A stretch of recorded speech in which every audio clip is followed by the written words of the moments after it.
இதோ ஒரு வரைபடம். பண்டைய காலம் முதல் 12ஆம் நூற்றாண்டு வரை பல்கலைக்கழகங்களை காட்ட முயற்சித்தேன். அப்போது அங்கு பல பல்கலைக்கழகங்கள் இருந்தன. நீங்கள் பார்க்கலாம், இது முழுமையாக இந்தியாவின் ஒவ்வொரு பகுதியும் உள்ளடக்கியது.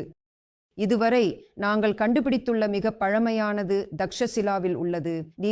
இது இப்போது பாகிஸ்தானில் உள்ளது. இது குறைந்தது.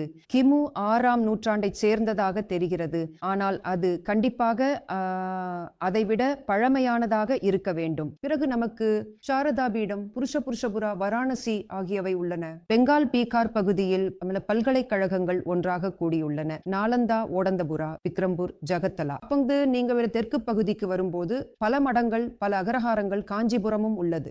கேரளத்தில் கந்தல்லூர் சாலா உள்ளது. இது தெற்கின் நாலந்தா என்று அழைக்கப்பட்டது.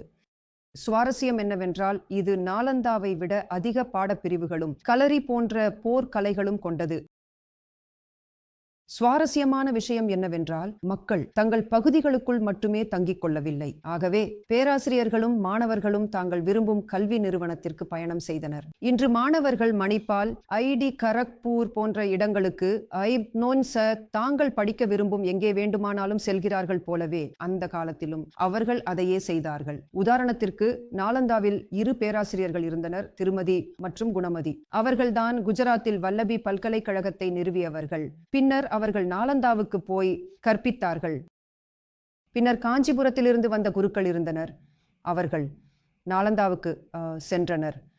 காஷ்மீரிலிருந்தும் விக்ரமசிலாவில் கற்பித்த ஒரு பேராசிரியர் இருந்தார். அதனால் எல்லோரும் பயணம் செய்து கொண்டிருக்கிறார்கள் என்பதை நாம் காணலாம்.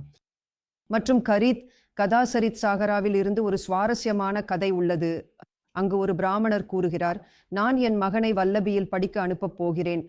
நான் கங்கை சமவெளியில் இருந்தாலும் கூட எனக்கு வல்லபி படிப்பதற்கு சிறந்த இடம் என்று தோன்றுகிறது.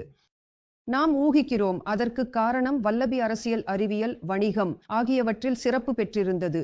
மேலும் வல்லபியில் இருந்து படிப்பை முடித்தவர்கள் அரசு பணிகளில் எளிதாக சேர முடிந்தது.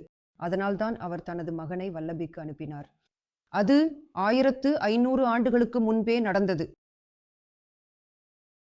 மேலும் இந்த பல்கலைக்கழகங்களில் படிப்பை முடித்த பிறகு மாணவர்கள் பயணம் செய்வது முக்கியமானதாக இருந்தது. அவர்களின் குருக்கள் அவர்களுக்கு பயணம் செய்யுமாறு, இந்தியாவின் பல பகுதிகளை அனுபவிக்குமாறு, சிரமங்களை எதிர்கொள்ளுமாறு, வெவ்வேறு காலநிலைகளை, வெவ்வேறு மக்களை சந்திக்குமாறு கூறுவார்கள். அதனால் நடைமுறை கற்றலும் பயணமும் மாணவர்களுக்கு மிகவும் முக்கியமானதாக இருந்தது.